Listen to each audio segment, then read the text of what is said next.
Silvio Navarro, muito boa noite, seja bem-vindo. Silvio, a gente abre o programa, lógico, trazendo os destaques desse segundo dia de julgamento na primeira turma do Supremo Tribunal Federal. Eu sei que tem muita gente cansada, né, falando que já se sabe qual vai ser o veredicto, que a sentença já está pronta, né, que será prolatada na semana que vem, mas enfim, a gente precisa noticiar, até pelo ineditismo do fato, né, temos um ex-presidente da República sendo julgado pelo Supremo Tribunal Federal, uma última instância do Poder Judiciário no Brasil. A gente destacou algumas falas do advogado do ex-presidente, Jair Bolsonaro, que era um dos mais aguardados hoje justamente por atuar na defesa de Jair Bolsonaro. Ele trouxe alguns pontos que nós temos, claro, indicado desde o início da abertura dessa ação penal, né, Silvio, que não teve acesso à íntegra das provas, atacou a delação premiada de Mauro Cid e até cometeu ali um sincericídio, né, dizendo que atuou na defesa sem ter acesso integral. Em 34 anos de atuação, primeira vez que ele vai realizar a sustentação oral de um cliente sem ter acesso à íntegra de todas as provas, até por conta da quantidade, da imensidão de provas, arquivos, fotos, imagens que foram anexadas ao processo, essa ação penal. Muito boa noite, Silvio. Pois é, Paula, nós no final acabamos nos repetindo, sendo repetitivos, porque justamente o Oeste já fala sobre esse enredo, cujo final é muito conhecido há muito tempo. Quem é assinante da revista Oeste acompanha uma série de reportagens de fôlego, de capa, que tratam deste assunto. O nosso site aborda tudo isso à exaustão. O Oeste Sem Filtro cumpre essa missão de jogar luz, de trazer à superfície aquilo que é fato e aquilo que é narrativa. Infelizmente, para a história do direito, infelizmente para a história do judiciário brasileiro, nada relacionado a fatos subiu à superfície. Só narrativas. E é isso que a gente assistiu. Queria destacar, Paula, nesse primeiro comentário, a indignação do advogado, quem faz a defesa ali, diante daqueles que serão julgadores, os ministros da primeira turma, Celso Villardi. Ele demonstra uma indignação por estar vivendo um processo kafkiano, por estar vivendo um processo inédito, inclusive, em mais de 3 décadas de advocacia. Porque ele diz, eu não tenho ciência do conjunto probatório. O Procurador-Geral da República, Paulo Gonet, que talvez tenha só lido aquele calhamaço de papel, porque ele não desempenhou o papel de agente acusador. É um papel que coube ao ministro Alexandre de Moraes. Aliás, todos os papéis couberam, todos os papéis ficaram com Alexandre de Moraes durante esse processo, inclusive o de vítima de um possível atentado, o de julgador, o de investigador, acusador. Mas fato é que ele disse, eu não conheço o processo acusatório, o conjunto probatório, portanto, e aí ele utiliza essa expressão, e que é algo muito cara, uma expressão muito cara dentro do direito e de um tribunal. Não há paridade de armas. Se eu não sei quais são todas as provas, todas as acusações, as milhares de páginas aqui aglomeradas, eu não posso defender o meu cliente, eu não posso exercer o direito da advocacia.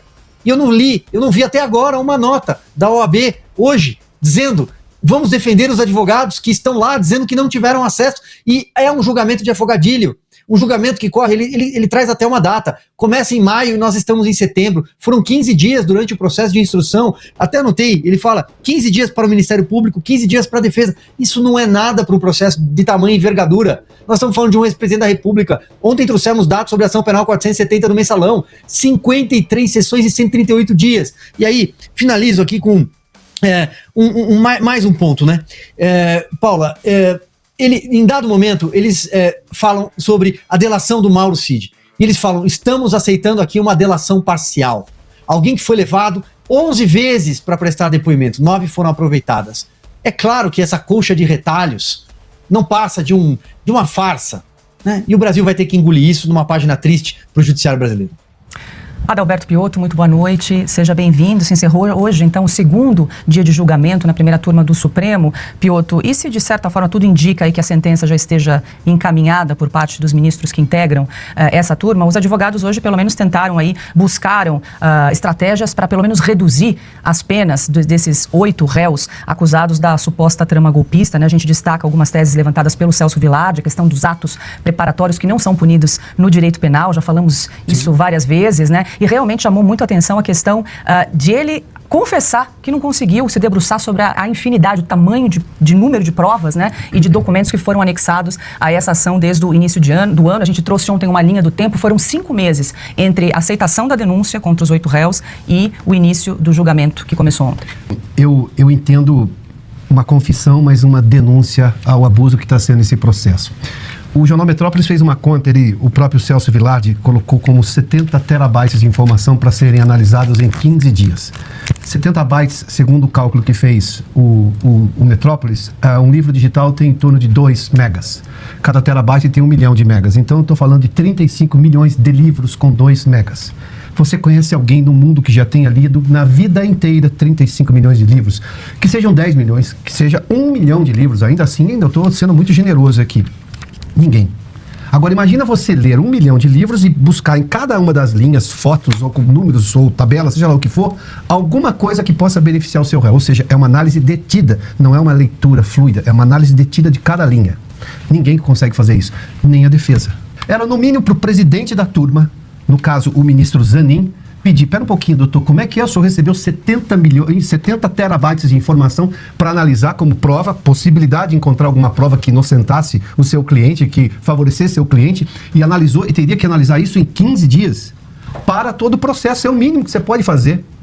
Não fez isso. Nenhum dos ministros da turma, muito menos o presidente da turma, e tampouco a OAB, que deveria, nesse momento, falar assim, ninguém consegue julgar 70 terabytes. Não houve isso.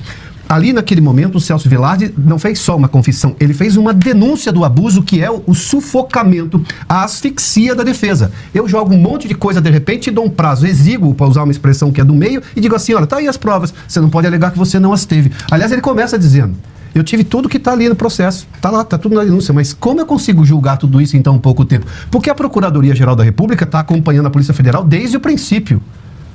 E outra, a Polícia Federal e o Ministério Público estão juntos para, dentro desse consórcio de poder no judiciário, com o ministro Alexandre de Moraes, para encontrar culpa. Eles não estão preocupados em fazer justiça, não com tudo que a gente viu. O que o advogado Celso Vilardi hoje fez foi uma denúncia seríssima que nenhum dos 5 ministros da primeira turma teve a coragem, e deveriam ter tido essa coragem de dizer, vamos parar isso aqui, não posso continuar um processo em que eu sufoquei a defesa. Isso é cerceamento de defesa. E como você vai levar adiante um processo em que a defesa foi cerceada? Trata-se de um réu ilustre, um cidadão comum que deveria estar sendo julgado na primeira instância. Há uma série de coisas que a gente vai voltar a falar, de todos os abusos e absurdos desse processo, que levam à nulidade completa de tudo isso. Ele se ateve a esse ponto, além de citar a questão do Mauro Cid, que já falamos aqui, de ele depois dizer dos atos preparatórios que não são punidos pela lei brasileira, mas eu queria me fixar nesse ponto. Pedir para a defesa dizer que eu dei acesso às provas e ofereço 70 terabytes de informação e dizer que ela tem que analisar isso em 15 dias para apresentar a defesa do cliente, isso é asfixia da defesa, isso é sufocamento da defesa, isso é cerceamento da defesa. Nenhum dos 5 ministros foi capaz de dizer, isso não dá.